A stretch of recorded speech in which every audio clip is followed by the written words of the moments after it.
Welcome back, everybody, to another episode of Talking Triathlon, a podcast where Tim Ford talks to James Bale about running. No, swim, bike, and run triathlon. That is James Bale. I am Tim Ford. We are back. Jimbo, how you going, mate? Just a couple of clowns talking triathlon, isn't it, mate? That's all we do, isn't it? We That's all should we we do, should yeah. we should stick to our topic, mate, and only talk about triathlon. Because when we veer into any of the other sports, we get in a When we little bit of veer into trouble. stuff we don't know and I admit we know. don't know it, we're in a world of trouble. Yeah, I'm all right, mate. I'm all right. How are you doing? I am going very, very well. I am actually studying my PhD in triathlon at the moment to make sure that I do know only the this very, very specific niche sport of triathlon. No, all good here, mate. I am. We're recording a day early because tomorrow I'm off to get admitted as a solicitor, which I'm very excited about, and then going for a very nice lunch at a restaurant at the Opera House in Sydney. So Nice. that'll be pretty schmick. Got a, brand new Hugo Boss suit for the occasion, and I'm going to be dressed to the nines and looking forward to it, mate. So it's been something that I've been working towards for a very, very long time. Glad to tick that box finally and officially, formally be what is it? An officer of the Supreme Court of New South Wales. So yeah, pretty excited about that, mate. Yeah, it will be a good day. Be a good day. Well deserved. Have you got a few people going with you? I have my wife, my dad, and then a couple of my friends will meet us for lunch afterwards. So yeah, it'll be good. Very, very, very looking forward to it. And I know also last week I spoke about how I was doing a half marathon on the weekend. Needs to report that I wimped out and did not do the half marathon on the weekend. Did you not? Why not? What happened? Just woke up and felt like absolute. I don't know. Did you ever wake up and you just feel like 100 years old? And I don't know. Like I woke up with a headache and I thought, oh, this isn't good. And so I canned it. Went and did it. There's a local. They did a park run test event the same day. There's a new park run opening in Sydney, so I went and did that, and then did my long run in the afternoon anyway. So I was okay with it, to be honest. But I just wasn't in the mood to go and try to run a very hard 21K. Yeah, Uh, fair enough. so I didn't do it. A lot of people messaged to ask how it went, and I was like, "Yep, didn't." That's the short answer. How about you, mate? What's going on? Bless you. Thank you very much. What did you say? What's going on with you? Oh, what's going on? Yeah, not much, not much. Just working, training, and on repeat, really, to be honest. Work, train, sleep at the moment. I'm not, it's a very enjoyable way of life. There's a lot going on, but I'm feeling my fitness returning to me. I don't think I've missed a session in 6 weeks now. Come on, mate. We should be celebrating. I'm surprised it's not a glass. You've got a glass of toxic waste looking electrolyte, where it should probably be a glass of champagne because I believe somebody's off their immunosuppressant medications Yeah, today. as of today, mate, I am no longer on immunosuppressive medication. So hopefully, the 2019 version of me will come out of retirement, and I'll be able to actually do some proper training and dig myself into some holes again without getting sick. I am going to veer into a single sport that we shouldn't talk about, but we were talking about the London Marathon last week and my good for age place. One of our listeners very kindly came in and said you actually need to upload some documents to make it possible. And I was talking actually I was on the phone with Joe Skipper this week, and we're like, we'll just make like I'm sure there's a workaround. I'm sure we can just like put it hit it.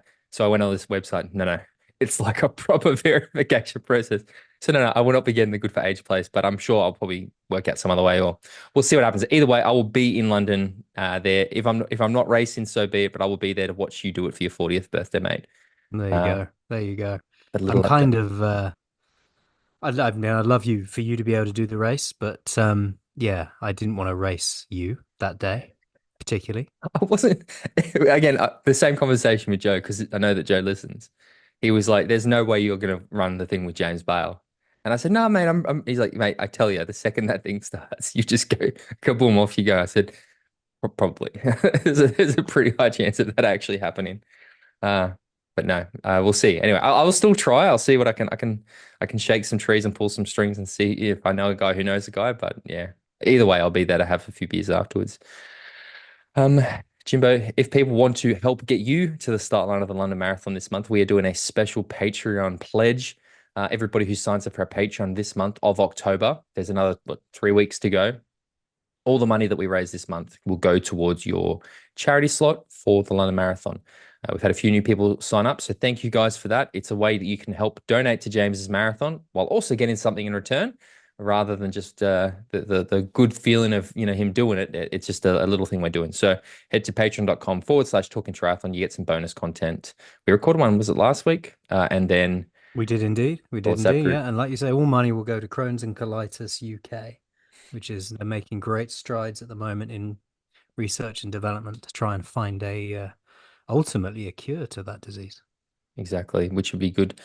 Let's get into it this week, mate. Now, the first thing I thought we would talk about is the announcement of the 2025 race calendar for Ironman. Now, this isn't, I know that even we had a little bit of confusion about this. It is not just the Pro Series calendar, it is Ironman's Pro calendar. So there's again, I don't know if any of you got, most of our listeners have never had to go to the Pro Ironman website, but there's the calendar that shows the pro races and the Pro Series races and the pro races. For example, recently we've had Ironman Langkawi happen on the weekend, which is an Ironman Pro race, but it is not part of the Ironman Pro Series. So next year's calendars come out with all of the races that are going to be open to professionals, some of which are the Pro Series, some of them are not. And I think it's a good calendar, mate. It's a lot more spaced or not, it's a lot more spread out in terms of there's races going for longer next year compared to this year. I know that one of the things this year is apart from Kona, there's only one other Ironman race, which is Cozumel at the end of this year. There's no Arizona, there's no Ironman Western Australia.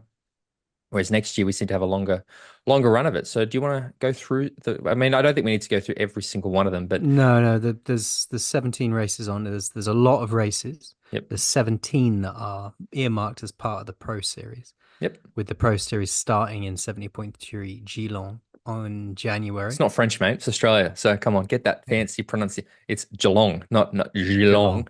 Although maybe that's what I'm going to start referring to it now as I'm going to go visit Geelong just outside of Melbourne. It's a habit of mine to see a word like that and assume it's French and have to pronounce it in a French way. And then into the Ironman South Africa. Then we've got Oceanside, Texas, Venice, St. George, uh, Aix-en-Provence, Ooh, that's fancy. Hamburg, Eagleman, I'm sorry, I need to stop Cairns, you. I need to stop you. Cairns, Why is it you Cairns. why is it you can so well pronounce Aix-en-Provence, but then we get to Clement-Mignon or Lyon Chevalier and you absolutely butcher it. What's that about? Selective French or Selective French. Frankfurt is another pro race. Then Swansea, Lake Placid, ZLMC, then the World Championship Nice, then the World Championship Kona, and then Marbella, Marbella? Marbella. That's And then that's 7.3 it for worlds, Pro isn't it? Series. And there's loads of pro races around that, and it races all the way through to December. I think this is quite a good spread of races, to be honest. And there's more races on it, and it gives more of an opportunity for athletes to be involved in the Pro Series and earn a bit of money. See, because I know that the actual Pro Series calendar has been out for quite a while now. But what I like, I guess what I was alluding to at the start is I do like that there's a lot more of the like I said, those pro Ironman races in particular, the 70.3, there's always been an abundance of. But I mean, Ironman New Zealand's always been a pro race. But then some interesting ones that I noticed that are worth mentioning is Ironman Australia this year doesn't seem to be a pro race. It's only a 70.3. And I found that fascinating because I mean it's Ironman Australia, right? So the fact that they're taking away that as a pro race and making the 70.3 event, which has traditionally always been an age grouper race, not part of the Pro Series E, just a pro race. I was like, okay, that's interesting. You've got Lanzarote, who's always been on there as a pro race. Then some of the other ones that have flipped is 70.3 Nice. So this year, the Ironman was a pro race. The 70.3 was an age group race because we had Lucy Charles go there and qualify for Nice. So next year, it's only going to be the 70.3. And then you've also got Ironman Leeds. The new British race is a pro race, not a Pro Series race. So that means there's going to be a few pro Ironman races in the UK next year, which I think is great because you're going to have Yeah. Wales is back on it as well. So last year, sorry, I keep saying this year we didn't see Ironman Wales as part of the pro. It wasn't a pro race, but the 70.3 was next year. The pro race Swansea is a pro series, and then the Ironman Wales is also a pro race, not a pro series. It gets confusing, doesn't it? But It's you've confusing when you word it like that. Yeah. and then you've got I think it's Langkawi sensible that is also changing switched. the Nice thing because otherwise you've got the World Championship Nice as a pro race and you've got Ironman Nice as a pro race and you're kind of double dipping a little bit. So I think that's a sensible decision to make, to just make it the 70.3 part of the Pro Series. And I also like that Ironman Arizona is back on there as well as Ironman Western Australia. So Ironman Western Australia this year is a 70.3 Pro Series race. Next year is not a Pro Series race, but the Ironman is a pro race. So the season or the opportunities, and I guess I'm probably a bit more in the weeds of it working with Joe because I know that a frustration Joe's had is that there's not a lot of late season Ironman opportunities this year. So there's a lot more next year. But I do find it interesting that they changed it. So Langkawi switched to 70.3, Nisa switched to 70.3, Ironman Australia has switched to 70.3. And then the inclusion of Leeds, I think, is a really good inclusion. It's not quite. Actually, I didn't read Ottawa. I'm guessing Ottawa. I thought Ottawa was part of the process. Anyway, just a lot more opportunities. So, and what was I watching? Because I'm getting more involved with surfing. I've got one of my clients now is a pro surfer, and I'm getting more and more educated about how the pro surfing scene works. And I really like that they've got that tiered system, right? They've got the World Championship Series, and then they've got the Challenger Series, and it's this qualification path. And some athletes get relegated, some don't, and they just announced the athletes that are qualified for the Championship Series next year. And I like that. I like that way, and I think that we're sort of seeing happen a little bit. Not that it's qualification for the Ironman Pro Series, but you are sort of starting to see a bit of a tiered system with those Pro Series races tending to have a stronger field, and the non pro races being that sort of, I guess, opportunity for the up and comers to, really learn their craft and cut their teeth a little bit. Yeah, So, yeah. because the T100 series doesn't have that, right? The T100 series is the top thing, and they don't really have that next thing down without those. Yeah, that's the thing, isn't there? There's no like the surfing thing, the example that you gave is kind of a mixture of the two, Mm. because T100 is a set locked in series with wildcards added when needed with no feeder, whereas the Ironman Pro Series has got that kind of feeder category, but there's no renegation or promotion. It's kind of like a very um, porous border, so people can just go in and out of the Pro Series or into the pro races as they like.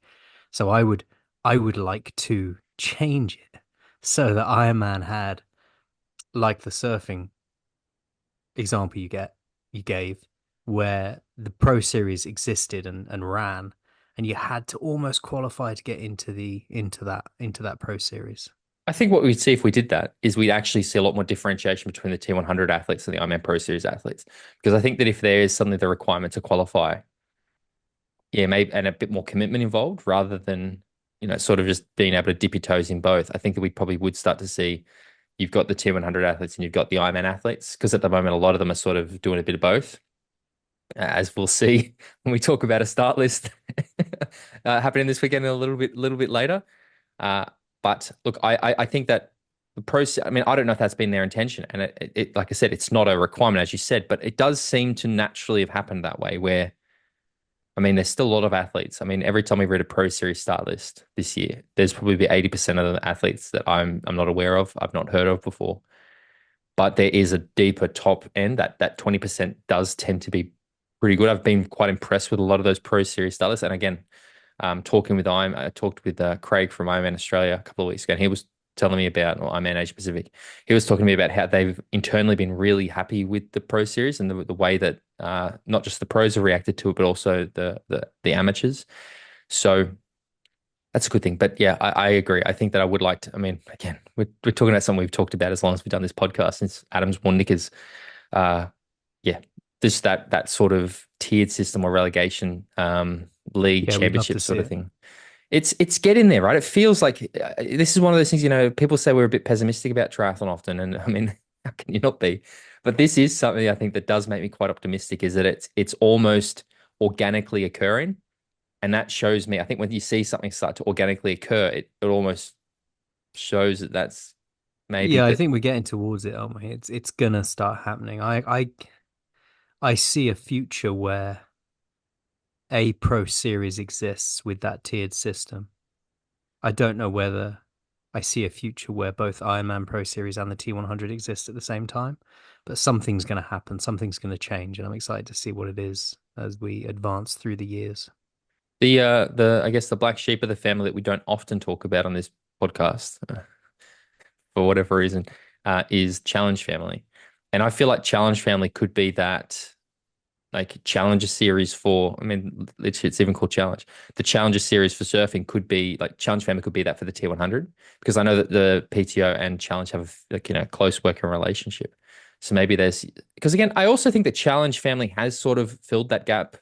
I mean, I know that Belinda, we all love Belinda Granger, has spoken to me a lot about the fact that that's very much how Challenge sort of sees their place in the sport is this, way of supporting the up and coming athletes and giving them a platform and giving them the opportunity, much like what I was just talking about with those non-pro series Ironman events.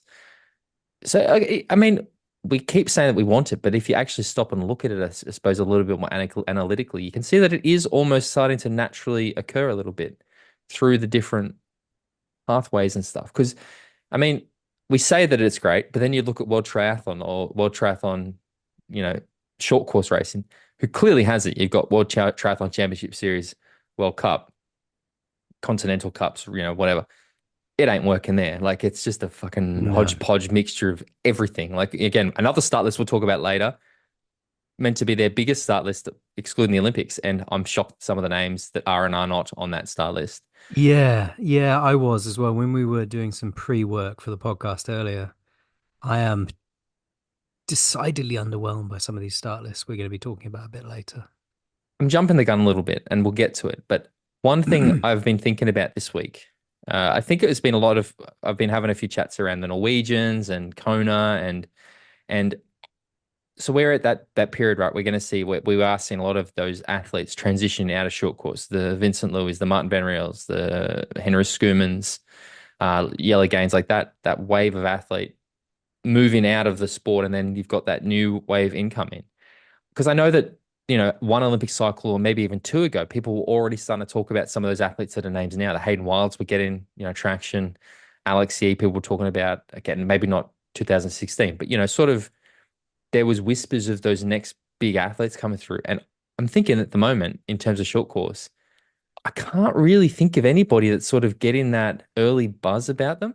I mean, the one that I hear a lot of people talking about is Hugo Milner, the British runner, but that's because he's such Mm. a good runner. And I don't think maybe he's the next Alex Yee because I know that that's what people were sort of talking about with Alex Yee. But there just doesn't seem to be that wave of like the whispers and the check out this person. We should watch this person. It just doesn't seem to be happening at the moment. I don't know. What do you think? Yeah, no, I think you're right. I don't know whether what it is. Maybe it's a personality thing, but I'm not feeling like you just said. I echo that. I think I'm not feeling like we've got this new surge of up and comers coming.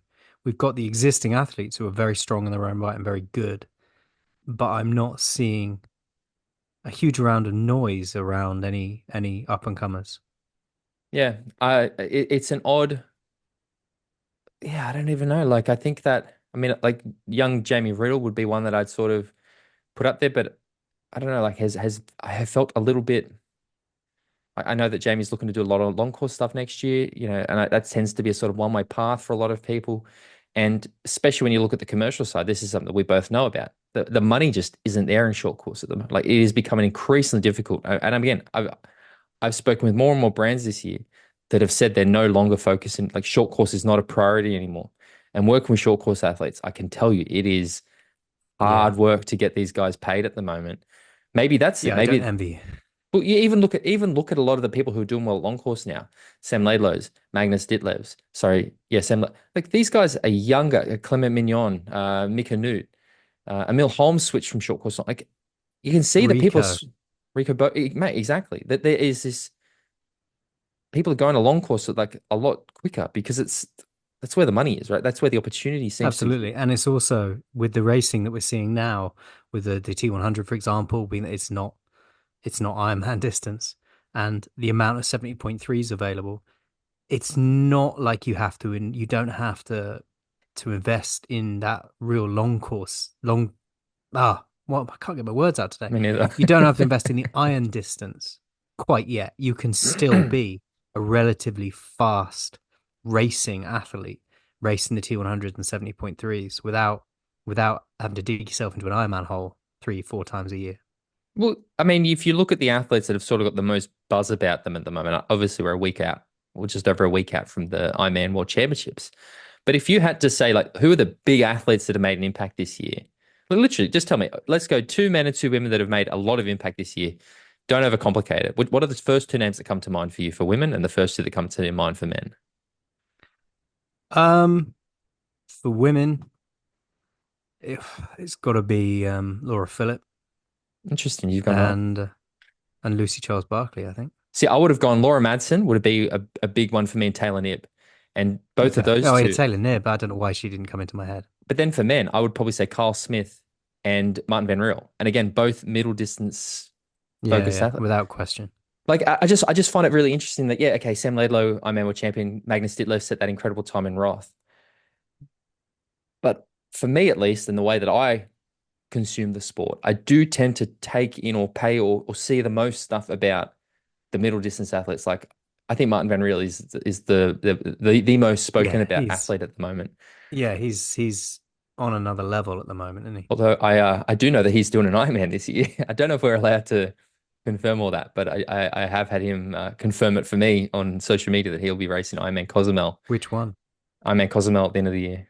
Nice. Martin Van Riel will Nice. be racing that, which will be really awesome. But yeah, like I just feel that what you're saying is right, is that there is this huge opportunity still, or with the way the T100 is that middle distance, even slightly shorter than middle distance, closer to Olympic, maybe is a much more viable option for a lot of those WTCS guys. I would be surprised if Hayden Wild isn't doing T100 next year. I would And when it comes to prize money, yes, but also the commercial arrangements are just a lot freer. You haven't got the rules around the suit. You haven't got all the bullshit that comes with World Triathlon. It's a bit more carte blanche. Well, again, we've said a lot. There's been studies done that show that those World Triathlon, like the branding, is worthless, like actually worthless. And then what you see is there's this big hustle for things like helmets. And then what again? And so typically triathlon, right? Is suddenly they realize that this thing is actually the most important piece of kit. So then all the brands want it, and then all the athletes are desperate to get it because suddenly this is what they want, and then they all start to drag the price down. I've had some offers for helmets this year for some athletes, and you just shake your head and you go, "Mate, there's no way." Like, yeah, it is what it is. But no, I am interested to see what is going to happen with short course because if you had to point a gun at me right now and say who's going to probably win the gold in LA, it would be it would be probably Alex Yee for me in the men's at the moment. That's 4 years away. Yeah. Like, there's no one I can see. There's not that next wave coming through that makes me sort of pay attention to. And then in the women's, I mean, the women's is a bit different. I think that there's some like Emma Lombardi to me. She's so Yeah, I think the young. women's is a bit different. I think current gold medalist Cassandra Beaugrand, tremendous athlete, and if the Olympics was tomorrow, every chance. But 4 years. she's a complex individual, and 4 years is a long time. And then she also then you also look at, I actually quite enjoying this conversation. You look at a lot of the current athletes who are having success and you wonder if they're going to transition. Like Katie Zafiris has recently retired. I look at a Cassandra, I don't see her probably stepping up to middle or long distance. I could see her just sort of Yeah, I think she's got one more Olympics in her at least. like a Gwen Jorgensen. I don't know if Gwen's come out and said what she's going to do, but another one that probably won't see going long. Like, and then even in the men's, like I don't know if Alex Yee is going to go long. I could see Alex Yee being a lot more like a Brownlee and like Johnny Brownlee. Like if he's ever A going to go Johnny long, Brownlee, yeah. now would be the time. Uh, so I don't know whether we're going to see Alex Yee go long. Matt Hauser doesn't seem super interested in it. Yeah, it's an odd. So I mean, even some of the guys like the young guys, there's the ones who are very happy to go long, like Tyler. I'm sorry, Tyler. I hope I'm not speaking out of turn, but I know that Tyler's like super keen to do it. He's ready to. He wants to try it and do Ironman. He wants to qualify for Kona 2026. Like he's like, this is I'm ready. And then the others who are just like, oh, I'm not sure. I don't really know if I want to do it. And And you got to commit, haven't you? I think the Brownlee, 100%. Alistair Brownlee experiment has proved to us that you've got to commit if you're going to do it. I There is literally no having a foot in both camps. I literally could have like a PowerPoint presentation built around and call it the Brownlee experiment. And like I use Alistair Brownlee as the example. I think I use the Jan Frodeno versus the Alistair Brownlee. Imagine those two being compared for their careers. I can't imagine it happening. But to me, Alistair Brownlee is very much the example of what not to do. And it's through no fault of his own. Like you can understand two Olympic gold medals trying to chase that third one would have been the most incredible thing we've ever seen in the sport, in a lot of sports, really. Versus Jan Frodeno, got the gold medal. did a bit more, went, I can't, I'm not there. Alistair Brandon's come along and fucked me up. I'm going to fully go long, and then goes on to be the greatest of all time. And again, come at me, Mm. everybody. I don't care. I will argue that until the day I die. They're two very different examples of what I think athletes do or don't do. But then you've got others, right, who just stick at like Simon Whitfield, massive, won the gold medal, got another medal in Beijing, I think. I should know off the top of my head, but we haven't really seen Simon, he wasn't known for his long course career. So there are sort of variations of it. And yeah, I think that's what I said, athletes. If you are going to sort of go long, you need to commit to it, unless I mean, to be honest, even Kristian Blummenfelt has shown it recently, right? He did doubled at both a bit, but the second that he really, committed, he's not been able to come back. And Yeah.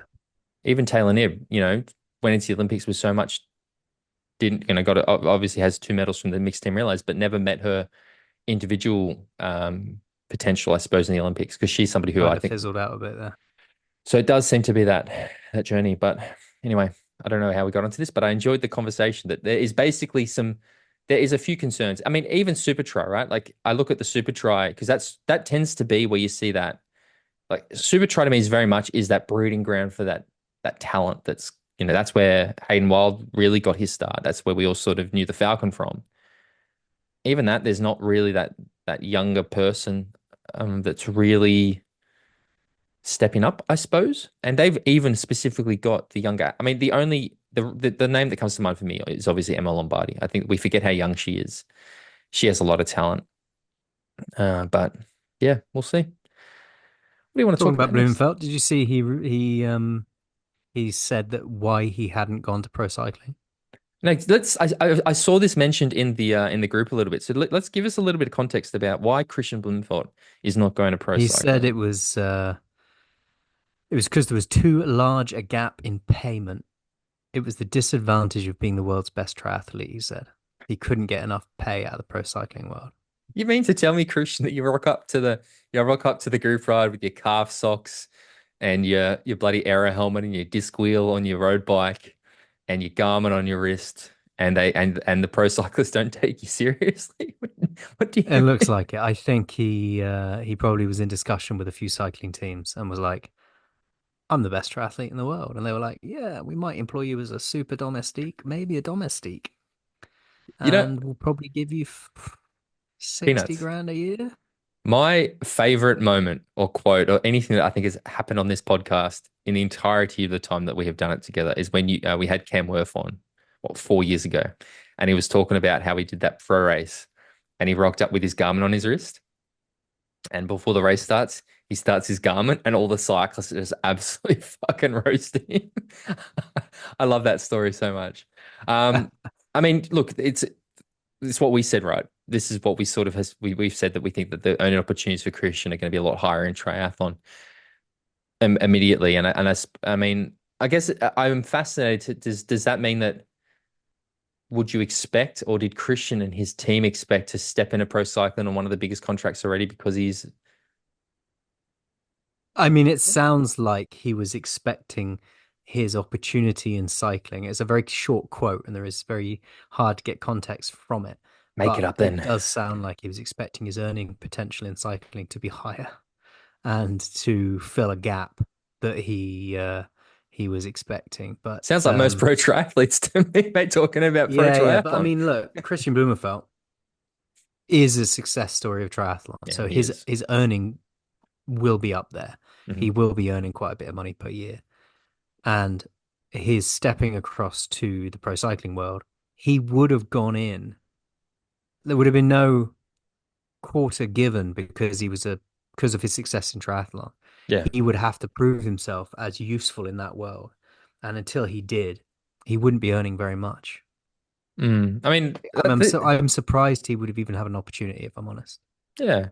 The other part of that I saw was that Olav is going to cycling as a coach. Is that correct? That was in the WhatsApp group as well. I saw something about that. Yeah, it says where is it? Will be heavily involved in pro cycling from 2025 after being confirmed as head coach for Norway's team Uno X Mobility, effective November the 1st. General manager Thor Hushov who's an ex-pro cyclist I know himself, Thor for confirmed the sure. signing to a Norwegian media outlet TV2, revealing the idea is that he should come in with a new and fresh eyes and see what can be done differently. He has a different kind of experience as an extremely wise guy. Um, and he said himself, he said, when Thor called and asked if I could think of a role in the team, it was very nice. It was not many years ago that it would have been unthinkable to have a Norwegian professional team, but it's very positive for the sport now that we have it and the owners are thinking long term.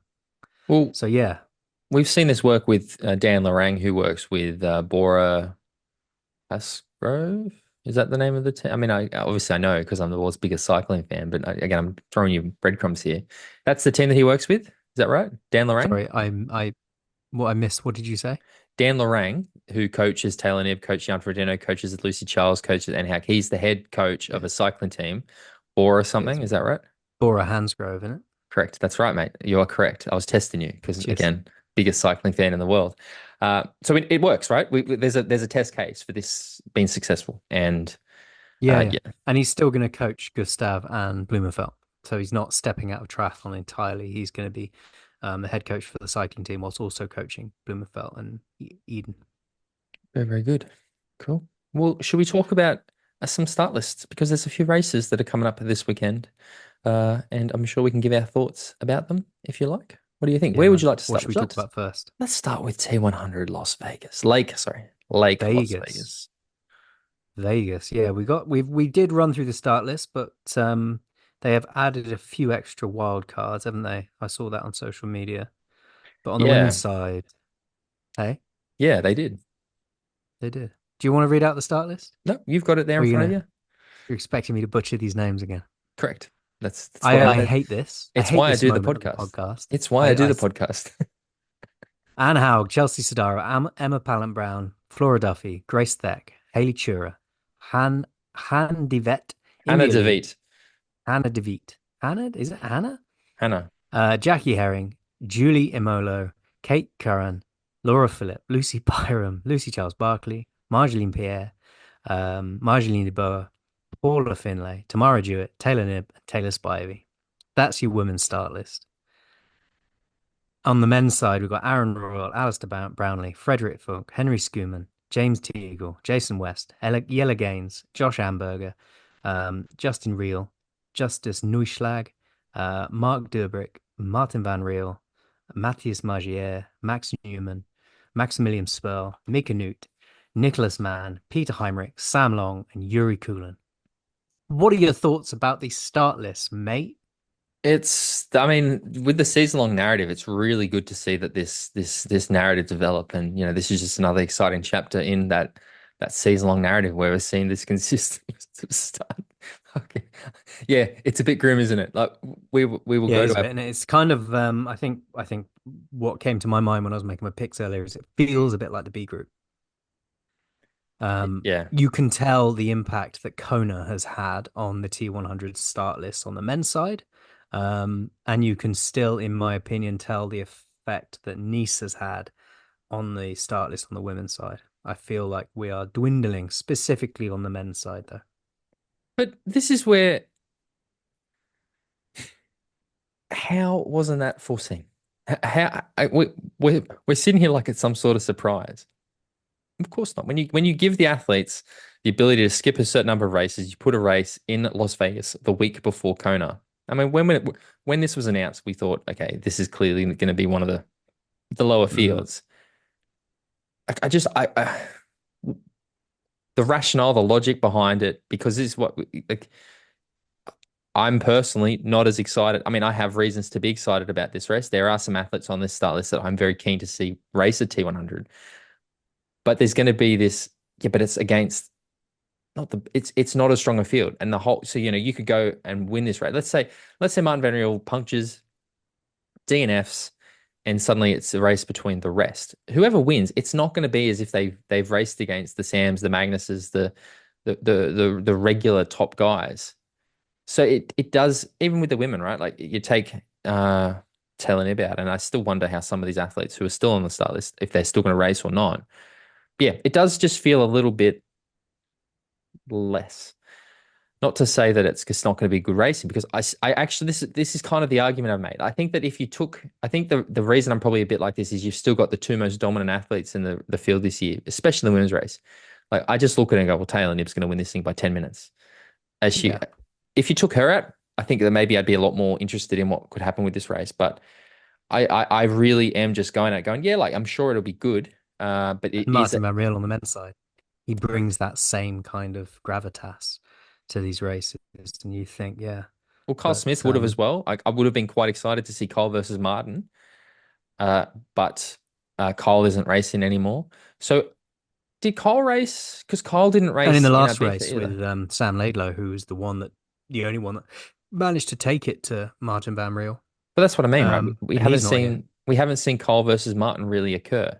And that's the thing that I guess I've wanted to see. And that's been Yeah, taken away from us this weekend. So there is, I mean, we saw it happen in San Francisco, and I guess we want that rematch, right? Because it was so good. And we're constantly being like, God damn it, like why not?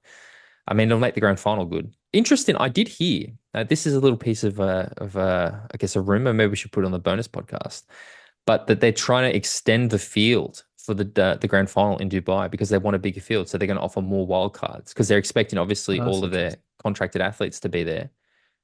I mean, the other one again, Javier Gomez, is he done with T100? Has he terminated his contract? Like Yeah, I that's think he's probably retired now, isn't he? I don't know. He's just he's just It's fucked right off. it's vague because I've been told that he's going to do some key events for the rest of the year, but it seems like he's actually just gone, I'm done. Yeah, I yeah. mean, I mean, I it sponsored the guy. is I need to middle know of because October, and it impacts his we haven't contract. seen anything of him since he announced his retirement. Yeah. So, but definitely not like didn't do Ibiza. He's not on the start list for this race. So I mean, they haven't come out and formally said it. At least if they have, I've missed it. But yeah, let's talk about a little bit about how you see this race unfolding. We've gotten a little bit about the race out of the way. I'm interested. I think the course. I mean, I've not seen the actual course. I do find American courses tend to be rather boring, but the course profile at least looks very, very interesting. It looks like it could be quite a challenging. I think the bike course is going to be really important. What do you Yeah, think about it's this going to be an race? interesting bike course, and that has influenced my picks a Do you want fair to go straight? amount, to Do be you want to go honest. straight into the picks, or do you want to like talk a little bit about how you see the race unfolding? Well, Or I'd say we use the picks to have that discussion. okay. Well, let's do what has become I guess, a popular segment on this show, where we go through our picks from fifth place to first, and then we can talk about how you like why and how you think the race is going to go. Let's start with the women's first. Okay, Who have you got in fifth place, mate? Marjolaine Pierre, Yeah, really, really good pick, actually. I think that we saw in Nice, she's able to be right up there, especially on a tough bike course. So absolutely. yeah, I think that's a really good. She's a strong biker. She's shown in Nice that she's in a good, rich vein of form. I just think that having competed as she did at Nice, she won't quite be at the very pointy end of things on this race, but I would expect her to, I think top five would be great. I think that's a really good pick. I actually didn't pick her for the top five just because I thought that maybe this will be like the residual fatigue and stuff from Nice, and the way that Yeah, the I did think about that as well, to be so, honest. so I've actually put Paula Finlay as my fifth place, and It's a that's very strong fifth place pick. yeah. I think Paula Finlay for me, very strong cyclist. She's been doing Paula Finlay things this year. She's been very, very good. I think that challenge Beijing when she had a few weeks ago was like that had Julie Darren in that field, right? Olympic silver medalist, and she decimated her. I think that the fact that it's quite a tough bike course will really lead itself to be a good race for Paula Finlay. I've I still just have a few question marks about her, and I know people don't like it, so I'm not even going to bother saying it. But I expect a strong race from her. I just think there's probably going to genuinely. I just think there's going to be four athletes stronger than her on the day. Is why I've put her in fifth place. Good shout. Fourth place. Hmm. Do you want me to go? Yeah, we'll alternate who goes Okay, first, eh? cool. I've put Laura Phillip in fourth place. So have I. Perfect. And again, I think it's probably the There fact you that go. post Ironman World Championship, I'm guessing she's taken a bit of downtime. Yeah, yeah. Let's be honest, she's And not been that I just focused on think that this T100. is now that she's won that Ironman World Championship, this is the time where she comes to a T100 race and really takes it seriously. So we haven't seen that yet. And I think that coupled with residual fatigue from Nice equals fourth place. I mean, I actually feel like I don't think she has taken the T100 series that seriously this year when she's podiumed. So I think that she'll go there. I think she'll go there in the shape she's in rather than having properly prepared for it, Yeah, knowing everything that's happened around. And I think she's such a good athlete that even if she's not fully laser focused on this, she can still get a top five finish. That's yeah, why I think I agreed. want Phillip I'm for with you. for fourth place. Third place. My third place is Annie Haug. Fucking hell, so's mine. Oh, there you go. Yeah, and Haug for me is a third place pick. Again, mostly based off what we saw in Ibiza. Um, Yeah. I think that And with this one, it's a hard bike course. She's not a bad biker by any stretch of the imagination. She'll hang on as long as she's in touching distance. She will be able to run through and get a podium, I feel. yeah, so same. That's literally what I see happening. Should be there or thereabouts. I think that the gaps at the front are just going to be too big that are going to basically make it impossible for her to run her way. I think there's going to be one or two women at the front of the race, and then there's going to be a huge gap, and then you can be the best runner of the sport, but you're not running that much time into anybody. So he's actually just Second thinking, place, is second place, Fordo. India Lee for me. Yeah, same, same. I guess we got the same You're top. copying me, mate. Is Ash Jensen not racing? She mustn't be. I didn't see her on the She's start not on list. the list, no. Yeah, okay. So we Yeah, both, I mean, to let's not bury the lead. We've both obviously got the first, Taylor Knibb. second, third, and fourth identical because you got to pick Taylor Knibb to win. Yeah, yeah. So and for me at the moment, India Lee is just she's that athlete who would be leading this series and winning these races if Taylor Knibb didn't exist. Yeah. Taylor Knibb has got such formidable bike power. And on a course like this as well, where there's heavy undulation, her ability to just ride away from everybody is second to none. And that's what I see will happen. And she'll hang on the run. And someone like India Lee is just that next best athlete. You see, I see that the front of this race, you're going to have the Taylor Knibb, who's minutes ahead of everybody, and then you're going to put India Lee and maybe Lucy Byram together, or like those sort of athletes. Maybe Laura Phillip in there. Losing. Like I see Taylor Knibb winning this thing by so much that like I wasn't sort of joking. I'm almost disinterested in the women's race just because I just think Taylor Knibb is so much stronger than everybody else in the start list, and it's that Max Verstappen effect a little bit, right? Where it's like, oh, she's going to win. Mm. But no, India Lee to me is, that this is based on Ibiza. It's not so much everything else that happened before it, but I still thought like going into Nice, I thought that was a course that really suit her because I know how strong she is as a swim bike or all three. But yeah, I think India is yeah second pick, but to me, Taylor Knibb's going to win by 10 minutes, mate. Like So fourth to first, our picks are identical. That's never happened before. I know I don't like it actually. I kind of It's unsettling, isn't it? the worst part is we were doing them at the same time. We were sort of talking, but either of us told us who we were picking. And I thought you said I'd be surprised by your first pick, and I thought you were talking about the women, but I guess you were talking about the No, I'm men. talking about the men's. There's no way we've got the same first pick for the men's. I'm actually going to change my hot pick to Taylor Knibb because I think it's yeah. Why did I not have Taylor Knibb? They're done. Okay, my picks are done.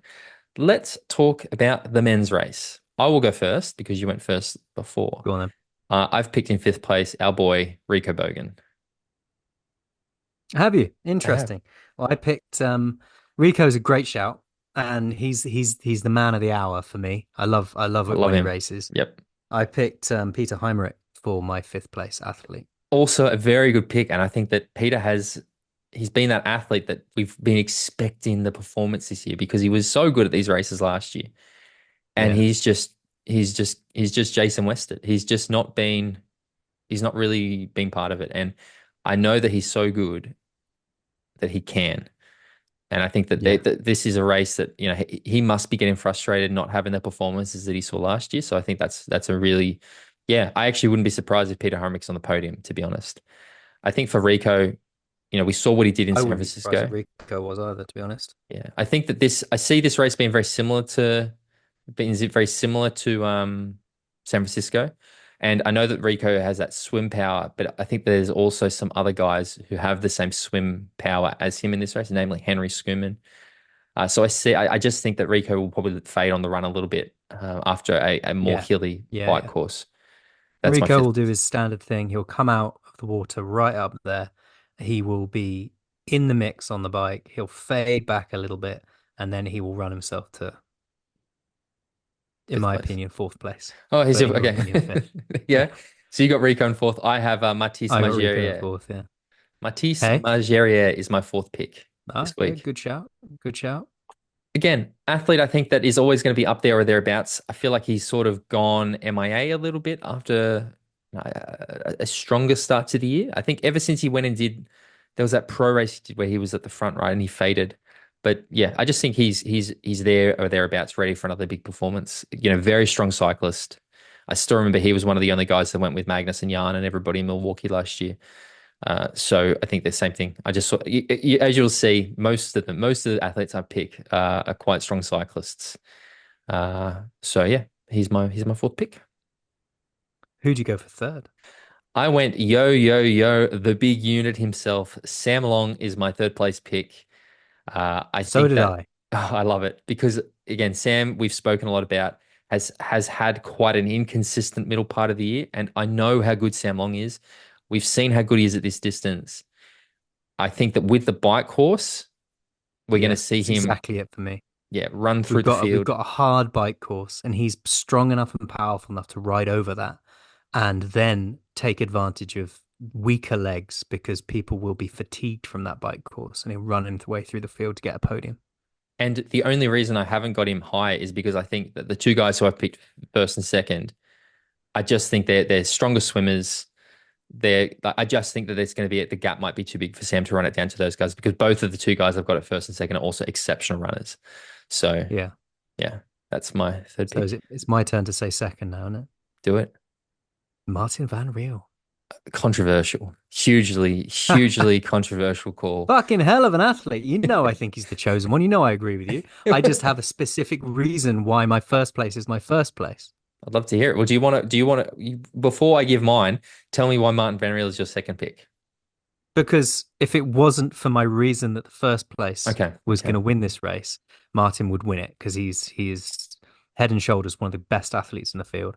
I just think there is a case to be made that my first place is going to get first place. But we'll talk about that in a minute. Obviously, Martin's brilliant. He's up there in the swim. He will make time on the bike, and then his run is outstanding. Yeah. My second place pick then that we can talk about, I picked Henry Schoeman in second place. This is Henry's No. first T100 race this year. I know that he's done some PTO events in the past, not particularly well, but Henry is like laser focused on this race. Since the Olympics, his focus, like he made me chase so hard to get in this. And again, disclosure, I'm Henry's manager, so say I'm biased or not, like take it if you want, if you don't. I know, Henry is very, very motivated for this event. He wants to, the back end of this year is all about middle distance. You set himself up for next year. Henry is he is the best swimmer in the sport. I don't, again, come at me. His bike is his potential weakness, but we've seen him, in Bahrain last year, he was second to Martin Van Riel. We've seen him win Sibu 70.3. We've seen him ride with Kyle and all those guys at Challenge Beijing earlier this year. He's small and light. It's a hilly course, which should suit Henry as well. And then he's just, again, very, very strong runner. I think that if it was for Martin Van Riel, Henry would win this race. But unfortunately, there's this MVR problem at the front end. Yeah, first place for me is Martin Van Riel, the chosen one. I can't see anybody. I can't see anybody beating him. Any middle distance race he lines up for, with the exception of maybe 70.3 hours, which I don't even know if he's going to because he's doing Cozumel. I'm going to pick Martin Van Riel until the cows come home. Yeah, yeah, and absolutely, I can argue that point any day, mate. I could argue that point against my own first place because I'm dreaming a little bit. Come But on. my pick for first case is Alistair Brownlee. Fuck off, mate. What? Outrageous. It is. It is. I think I'd we love it. saw green I'd shoots love it. form in that last race. And Yeah. I think were it not for the penalty he picked up, he would have been even higher up. And put a racer like Alistair Brownlee on a bike course I was like going this, to say he'll that. come out Yeah. and swim up the front. The bike course is very hard. He's a fucking good biker when it comes to Yeah. courses like this. And I feel like his time has come. I would love it so much. Yeah. Like, I actually, now that you said it, I'm going, why didn't I put him? No, I don't regret. I don't think I'd put him in there. Just, again, I deal with Alice's manager, Richard, a lot. And every time I email him, I'm always like, mate, so good to see Ali do well. And I have so much love and respect for Alistair Brownlee as an athlete. Nothing would make me happier actually. Like I actually think I'd get a bit emotional if Ali won this race because he's just I think a lot of people sort of have said that it's probably time for him to give it up and walk away. And I kind of am respecting it more and more and more that he hasn't, that he's still chasing it because it just shows what sort of fighter he is. Man, yeah, he ain't gonna win. I'm sorry, he's not. I'd love the sentiment, but it's not gonna happen. Martin Van Riel's gonna win quite, beat him quite comfortably. But wouldn't it be awesome if he did that? Yeah, The yeah, bike it course really is a would. really good factor, And actually. Yeah, yeah, the bike is a very, very good point. I think is where we could see him do some damage. There we go. That's our T100 picks. there we fucking go. It'll be interesting watching it play out. I will be watching this race because it will be at a sociable time of the day for me, I What day is think. it? You know, It'll be, what day is it? Saturday or is it Sunday? oh, bear with me a second. It is on the 19th of October, which is a Saturday. Saturday. Saturday. So it So it'll starts at be 8 PDT in the US. my Sunday morning. Yeah, I should watch that. I'll watch that. Oh no, I can't. I'm away. Oh, maybe. We'll see. I'm away this weekend. We'll see. Okay. Well, there's Lake Las Vegas. And if you thought that is the last big race we have to talk about, you are wrong because this weekend we also have the World Triathlon Championship Grand Final. Now, I am going to try to take one for the team this time. I was also asking ChatGPT to try to tell me how to pronounce this word before we hit record and kept trying to say Pontevedra. It is Turamalone, Jesus. Torremolinos, I believe. Torremolinos. There we go. That's what we're that. Sorry, our Spanish listeners, if we've butchered that, but it's a hard word to say. WTCS Grand Final, mate. This is the big one every year. We always see something special happen. We see the athletes come out firing. As we touched on at the start, though, there are a surprising, and maybe it is just an age thing. Maybe it is just that, but there's a lot of names on this list that aren't there. But we still have some incredible athletes. We touched on this a little bit last week, in terms of Alex Yee in particular. But I mean, I don't know much about the course. I know it's a Spanish race. We've seen a lot of events happen in Spain. We've got the 70.3 Grand Final there next year. This event, obviously, this weekend. What are your thoughts? Yeah, it'd be interesting. I mean, for me, I'm less interested in the race itself and more interested in what can happen because of the race. For example, in the women's race, if Cassandra Beaugrand comes first or second, she will get the world title. Hmm. If she comes third, then if Beth Potter wins, she'll retain her world title. Third Okay, or lower for Cassandra Beaugrand. And then a win from Beth Potter. And then there's mathematical things around always. that. But the simplest way of looking at it is if Cassandra comes first or second, she wins. She comes third, and Beth wins, she wins. On the men's side, it is bear with me a It's second. basically Alex's to lose, I think. It is, it is. Yi can afford to finish anywhere in the top sixth, and the title will be his. So if he finishes out of the top sixth, and then who is in God, this second? is such good. How Leo good is this Berger. sport? Leo Berger is 425 points behind Yi. So if Yi comes out of the top sixth, and let's say Berger wins, and he gets some of those mental points that are given by World Triathlon, he'll probably get like 786.35, carry one over or something. You should, anybody who's planning on watching this race this weekend, you should have a drinking game. Every time the commentators try to do maths, you have to take a shot, and you will be absolutely shit-faced by the end of these races because it is the one factor. Like up until the Olympics, everything was about the Olympic qualification, Olympic qualification, Olympic qualification. This race will be all about the points. They will talk about the points, and this happens, and this Yeah. happens, and There it's is, if you go on the World Triathlon website, there is a what they call handy points simulator, which you can go to, and you can then it tells you how many points each athlete has got, and you can click what position they'll finish in, how many points they'll get for that will come up, and where they'll finish fucking in the hell. World Championship. Makes it So so if I put good to follow Yi sport. finishes ninth, Leo Berger finishes first, then Leo Berger wins the world title.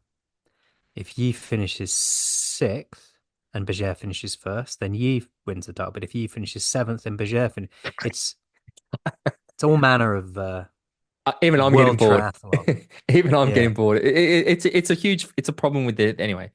It is what it is. We can't change it. They won't listen to us anyway. Let's talk through our picks. Let's start with the men this time. We started with the women in Las Vegas. So let's go through our picks for the WTCS Grand Final, starting in fifth place and why. Who have you got for fifth place? Leonie Perio. That's the women's. I said the men. Oh, you said the men's, did you? Let's go with the Fucking women's. hell. Let's go with the women's. Leonie Perrier is your fifth place. I've got Lisa Tersh. Why'd you go Leonie Okay. Perrier? Um, if I'm honest, I'm a lot less sure about these picks than I was for the T100. Okay. Um, I just think it's been a long season. You're going to have a battle up the front between the two people fighting for the world championship. I feel that's where the intensity is going to be. And if your fight isn't for that world championship, then I think you're going to be further down the field. And that's why I've put Leonie in fifth. Lisa won Y High, so she's had that big performance, and I think that she is definitely going to be right up there. I think this is going to be a race that really comes down to, the wire. I just think it's a grand final, and there's a lot on the line. Probably similar argument to what you're making. As we'll see, think things are going to go a little bit differently, maybe to you. Uh, I think that Lisa will be up there, but yeah, just probably not there for that final push towards the finish line. So that's who I've got in fifth. Fourth place, I have picked an athlete that I've spoken a lot about this episode, and that's Emma Lombardi. So I have I. think she is so fucking good, mate. Yeah, Like, yeah. She's my fourth place as well, for probably Em- very similar reasons to yours. I just think Emma Lombardi is, if I had to put my money on, there's a few athletes, Kate Woff being another one, but if I had to put money on someone who's a medal threat for LA, Emma Lombardi is extremely high on my list at the moment. And, we saw her come back to Super Tri racing in Toulouse and do really well there.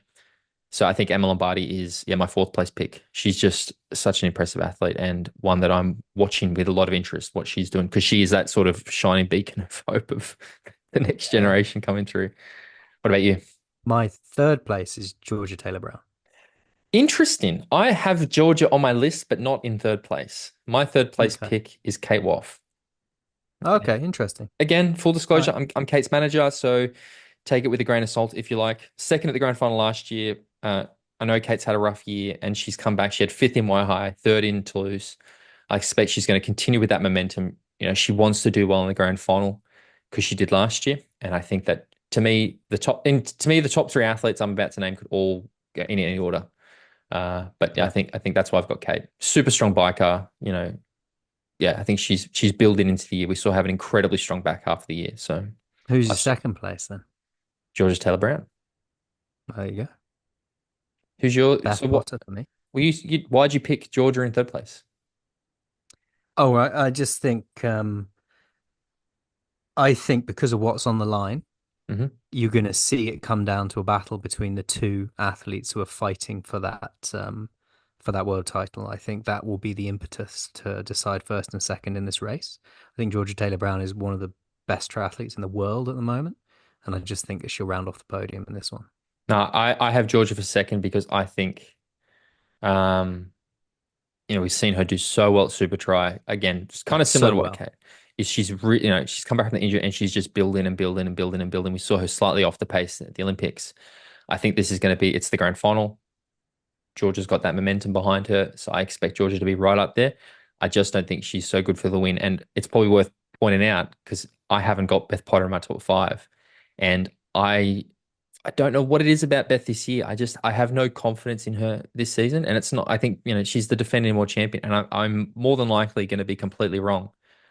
I just And feel she's like, up there in points as well. yeah, It's not like she's the defending world champion who hasn't got a shot. I just don't. I just for whatever reason in my head and my heart or whatever you want, my gut, I just see her being like sixth or seventh. I just see her just something going wrong in the race or something not clicking Fair enough. quite correct. So I haven't even got her in my top five because I'm guessing we've probably both got the same winner.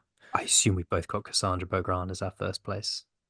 Yeah, It's I just think the confidence she had coming out of the Olympics, the fact that she knows that this world title is hers if she does well, if she comes first or second, I think that will drive her on. We've seen her quality after the Olympics in Super Tri. We've seen the places that she's made up in some of those races, she's racing with fire in her belly. It's also, I guess, there's a what's the word? A precedent has been set because last in 2021, Kristian Blummenfelt and Flora Duffy both won the gold medal and won the world title. So and again, maybe it's expected. Yeah, I just think Cassandra has been hot and cold this year, and the big events is when she's delivered. And yeah, she's the best female athlete in the world at the moment. So I've got Cassandra for first place. Let's talk about the men's race, mate, and then we can wrap it up because we're doing pretty well. Who have you got in fifth place for the men? For the men, in fifth place, I've got Leo Berger. I have him later on my list, but I have a fellow Frenchman, Dorian Connix, in fifth place in the men's race. There you go. There you go. Um, I'm gonna I'm gonna fall back on my the pressure will get to him, I feel. He's a brilliant athlete. I think he's in with a shot to win the world title if Yee falters and finishes outside of the top six. I don't think that'll happen. And I Yeah. just see Leo Berger coming in, rounding off this top five. It is worth noting that both Alex Yee and Hayden Wild have always faltered at the grand final, or not always, in recent times have faltered at the grand final. Neither of them have a world title. And so there is that. Like that is in the back of my mind. Dorian Connix is the defending world champion. Very, very talented. Everything's good. Again, it's going to be a race of millimeters to me, and I just think he's going to be a Yeah. little bit behind. So Dorian Connix, I think you consider the crash he had and everything. It's been that year where, he didn't have the Olympics that he wanted. He didn't, get him like, yeah, that fatigue, probably a big year, probably quite tired, grand final. I know a lot of athletes are feeling the fatigue, so that's why we've got him at fifth. Who's your fourth? Tyler Mislachuk. Ah, Again, the old boy. Tyler's manager, take it with a grain of salt. Yeah. He was so close to being like that Olympics was so good. This is a real not last hurrah, but this is the last time that we're going to see Tyler Mislachuk race in a full WTCS who's fully committed as a short course athlete. And I think that means something to him. I've been chatting with Tyler. He's very motivated by this race. I think a fourth place. I think he could potentially do better, but I think fourth place to me is just where I see Tyler sitting. I think that if things go according to plan, he just doesn't quite have that run pace that those front guys have, and I think he could fade maybe just towards the back end of the run and end up with a Dorian Connix while the top three just get away a little bit. So I've got Tyler in fourth. Who have you got, Dorian Connix. mate? For very similar reasons that you outlined for your fifth place. He's had an injury this year, defending world champion. He will have a fire in his belly to prove something in this race. I just think that fire will take him to fourth place because he won't quite have that pointy top end speed that's required to be in the on the podium.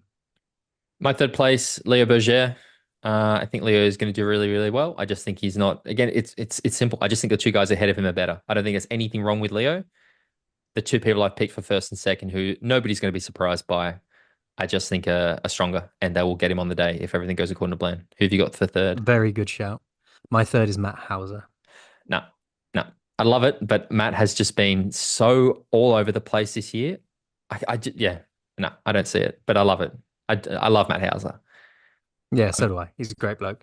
And for me, I'd like to see him straighten out his season and finish strong at the World Championships. So would I. I'd like nothing would make me happier actually, but yeah, he's just been so inconsistent this year that I just can't in good faith pick him. And again, that's what I'm actually trying to do it mostly on form.